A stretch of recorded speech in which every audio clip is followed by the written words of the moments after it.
नमस्ते साथियों, आप लोग कैसे हैं। उम्मीद करते होंगे कि आप लोग अच्छे होंगे। दोस्तों, आप सभी को हमारी YouTube चैनल में आप लोगों का स्वागत करता हूं। दोस्तों, आज का वीडियो बहुत ही खास होने वाला है, क्योंकि इस वीडियो में आप लोगों को बताऊंगा कि मुर्गियों के चूजों का वज़न जल्दी से कैसे बढ़ाएं उसके बारे में। तो प्लीज़ आप लोग यह वीडियो पूरे लास्ट तक ध्यान से देखना। वीडियो में आगे बढ़ने से पहले मैं आप लोगों से एक छोटी सी रिक्वेस्ट करना चाहता हूं। अगर आप लोग इस चैनल पे पहली बार आएँ तो प्लीज़ चैनल को सब्सक्राइब करके उसमें जो बेल आइकन है उसे भी प्रेस कर लीजिए, ताकि सबसे पहले आप लोगों को वीडियो का नोटिफिकेशन मिल जाए। साथियों, अगर आप लोग मुर्गियों के चूजों का वज़न जल्दी से बढ़ाना चाहते हैं तो उसके लिए सबसे पहले तो आप लोगों को ए ग्रेड के चूजे ख़रीदना होगा। अगर आप लोग ए ग्रेड के चूजे ख़रीदेंगे तो उन चूज़ों में बीमारियां ज़्यादा नहीं आती हैं और उन चूज़ों का ग्रोथ भी अच्छा होता है, यानी कि उनका वज़न जल्दी बढ़ता है। देखिए, चूजे ख़रीदते समय आप लोगों को सावधान होना है। आप लोगों को कहीं से भी चूजे नहीं ख़रीदना है। अगर आप लोग कहीं से भी चूजे ख़रीदते हैं तो बहुत सारे हैचरी वाले क्या करते हैं, वो आप लोगों को ए ग्रेड के चूजे बोलेंगे, पर वो ए ग्रेड के चूजे आप लोगों को नहीं देते हैं। वह आप लोगों को बी ग्रेड या सी ग्रेड के चूजे देते हैं। वह पैसे तो ए ग्रेड के चूजे के ही रखते हैं, पर अगर आप लोग चूजों को नहीं पहचानते हैं, ए ग्रेड के चूजे किसे कहते हैं, बी ग्रेड के चूजे किसे कहते हैं, इसके बारे में आप लोगों को कोई जानकारी नहीं होता है तो आप लोग ठगी का शिकार होते हैं। और अगर आप लोग बी या सी ग्रेड के चूजे लाते हैं तो उन चूज़ों में बीमारियां ज़्यादा आते हैं और उन चूज़ों का वज़न भी जल्दी नहीं बढ़ता है। आप लोगों का नुकसान भी हो सकता है। इसलिए आप लोगों को ए ग्रेड के चूजे ख़रीदना है। जब आप लोग ए ग्रेड के चूजे ख़रीद के अपने फार्म में लाएंगे तो उन चूज़ों को अच्छे से ब्रूडिंग भी करना है। साथियों, अगर आप लोग पहले अवस्था में चूज़ों को अच्छे से ब्रूडिंग करते हैं तो उन चूज़ों में बीमारियां बहुत ही कम आता है और उन चूज़ों का वज़न जल्दी बढ़ता है। चूज़ों को आप लोग किस तरीके से ब्रूडिंग करते हैं, यही बात तय करता है कि चूज़ों का ग्रोथ कैसा होगा, चूजे स्वस्थ होंगे या बीमार होंगे, चूजे का मोर्टलिटी कैसा होगा, इसके बारे में। तो इसलिए पहले अवस्था में चूज़ों को अच्छे से ब्रूडिंग करना है। सही तापमान पर चूज़ों को ब्रूडिंग करना है। बिछावन में आप लोगों को धान का भूसी या लकड़ी का बुरादा बिछाना है और धान के भूसी या लकड़ी के बुरादे के ऊपर मिनिमम 5 से 6 दिन तक 2 लेयर में न्यूज़पेपर बिछाना है और उसके ऊपर ही चूज़ों को रखना है। और अगर न्यूज़पेपर गंदा हो जाता है तो वह न्यूज़पेपर बाहर फेंक देना है और वहाँ फिर से नया न्यूज़पेपर बिछाना है। तो इस तरीके से साफ़ सफाई का भी ध्यान देना है। और धान का भूसी और लकड़ी का बुरादा जब आप लोग बिछाएंगे तो उसे रैंकिंग भी करना है, यानी कि उलट पुलट करना है। अगर आप लोग उलट पुलट नहीं करेंगे तो क्या होता है, वहाँ अमोनिया गैस उत्पन्न होता है और अगर वहाँ अमोनिया गैस उत्पन्न हो जाता है तो चूज़ों का ग्रोथ अच्छा नहीं होता है। तो पहला बात में आप लोगों को यह ध्यान देना है। और दूसरा बात यह है कि अगर आप लोग चूजे को फार्म में लाएंगे तो पहले के 1 से 2 घंटे तक चूज़ों को कुछ भी फीड खाने के लिए नहीं देना है। उन्हें सिर्फ गुड़ का पानी या इलेक्ट्रोलाइट पानी पीने के लिए देना है। पहले के 1 से 2 घंटे तक चूज़ों को इलेक्ट्रोलाइट पानी या गुड़ का पानी पीने के लिए देना है और 1 या 2 घंटे तक जब चूज़ों को आप लोग गुड़ का पानी या इलेक्ट्रोलाइट पानी पीने के लिए देंगे तो उसके बाद चूज़ों को फीड खाने के लिए देना है। देखिए, अगर आप लोग देसी चूजे पालन करते हैं तो पहले दिन में देसी चूज़ों को फ्री स्टार्टर फीड या स्टार्टर फीड खाने के लिए नहीं देना है। पहले दिन में उन्हें मक्का का जो दलिया होता है वो खाने के लिए देना है, नहीं तो आप लोग सूजी भी खाने के लिए दे सकते हैं। और दूसरे दिन में आप लोग उन्हें फ्री स्टार्टर या स्टार्टर फीड खाने के लिए दे सकते हैं। और अगर आप लोग ब्रॉयलर चूजे पालन करते हैं तो ब्रॉयलर के चूज़ों को पहले दिन में आप लोग फ्री स्टार्टर या स्टार्टर फीड खाने के लिए दे सकते हैं, इसमें कोई दिक्कत नहीं है। और रात के समय में चूज़ों को ठंड ना लगे उसके लिए चूज़ों को सही टेम्परेचर देने के लिए आपको इलेक्ट्रिक बल्ब का इस्तेमाल करना है, जो लाल रंग का आता है। चूज़ों को ठंड लगा है या नहीं इसके बारे में आप लोगों को कैसे पता चलेगा। देखिए, अगर चूजे इकट्ठा होते हैं तो आप लोगों को पता चल जाना चाहिए कि तापमान सही नहीं है, तो आप लोगों को टेम्परेचर बढ़ाना है। और चूजे अगर अलग अलग रहते हैं तो आप लोगों को पता चल जाना चाहिए कि यह तापमान सही है, चूज़ों को ठंड नहीं लगा है। और चूजे अगर इकट्ठा होते हैं तो उसकी वजह से बहुत सारे चूजे मर जाते हैं और चूज़ों को इकट्ठा होने के लिए नहीं देना है। और चूज़ों को आप लोग जिस घर में ब्रूडिंग करेंगे उस घर में आप लोगों को पर्दे का इस्तेमाल करना है, ताकि बाहर का ठंडा हवा फार्म के अंदर तक ना आ जाए और चूज़ों को ठंड ना लगे। और पहले अवस्था में अगर आप लोगों बाहर का हवा फार्म के अंदर तक आता है तो उसकी वजह से भी चूजे मर सकते हैं। तो इसलिए आप लोगों को यह गलती कभी भी नहीं करना है। आप लोग जिस घर में चूजों को रखेंगे उस घर में पर्दे का इस्तेमाल ज़रूर करना है। और उसके बाद 2 नंबर दिन में लगातार 3 दिन तक, मतलब 2 नंबर दिन में, 3 नंबर दिन में और 4 नंबर दिन में चूजों को एंटीबायोटिक खाने के लिए देना है। आप लोग लेक्सिन पाउडर एंटीबायोटिक भी दे सकते हैं, नहीं तो टेट्रासाइक्लिन एंटीबायोटिक भी दे सकते हैं।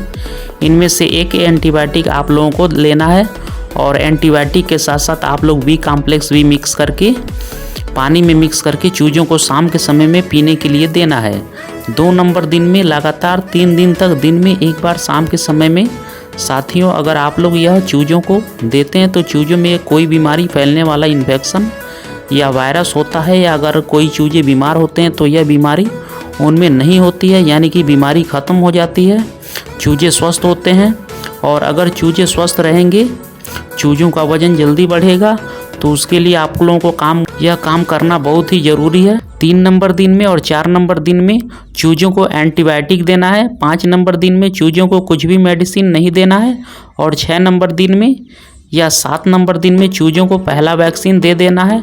और रानी खेत वैक्सीन, जो F1 वैक्सीन भी कहा जाता है, और यह वैक्सीन चूजों की एक आँख में 1 बूंद दिया जाता है।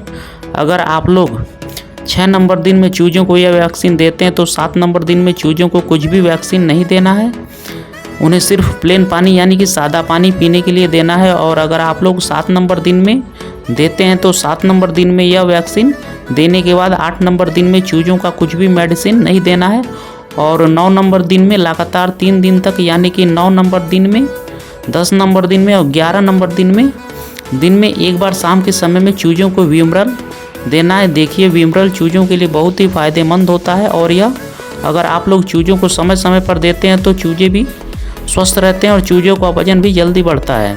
देखिए, विमरल विटामिन है और यह बहुत सारे विटामिन मौजूद होता है जो चूजों के लिए बहुत ही फ़ायदेमंद होता है। उसके बाद 12 नंबर दिन में चूजों को कुछ भी मेडिसिन नहीं देना है। 13 नंबर दिन में या 14 नंबर दिन में चूजों को दूसरा वैक्सीन देना है, जिसे IVD वैक्सीन कहा जाता है। IVD एक बहुत ही भयंकर बीमारी है और इस बीमारी से बचाने के लिए चूजों को IVD वैक्सीन दिया जाता है। और यह वैक्सीन चूजों को एक आँख में 1 बूंद दिया जाता है।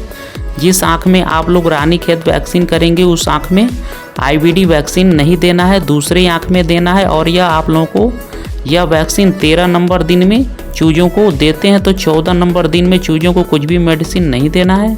साथियों, मैंने आप लोगों को पहले ही बहुत बार बताया कि वैक्सीन देने कि 1 दिन पहले वैक्सीन देने के दिन और वैक्सीन देने के दूसरे दिन मुर्गियों को कुछ भी वैक्सीन नहीं देना है।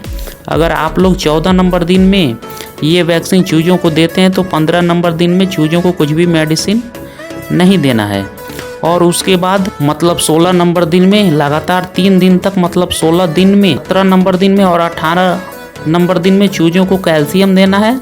आप लोग कैल्सीकेयर कैल्शियम भी दे सकते हैं, या अगर आप लोगों को अच्छे क्वालिटी की कैल्शियम मिलता है तो वो भी दे सकते हैं। 16 नंबर दिन में लगातार 3 दिन तक दिन में एक बार शाम के समय में अगर आप लोग चूजों को कैल्शियम देते हैं तो कैल्शियम की कमियों से मुर्गियों में जो बीमारियां आती हैं, जैसे कि लंगड़ापन, और उसके साथ साथ कैल्शियम की कमी से और भी बहुत सारी बीमारियां आती हैं, यह बीमारियां उनमें नहीं आता है और मुर्गियों का वजन भी जल्दी बढ़ता है।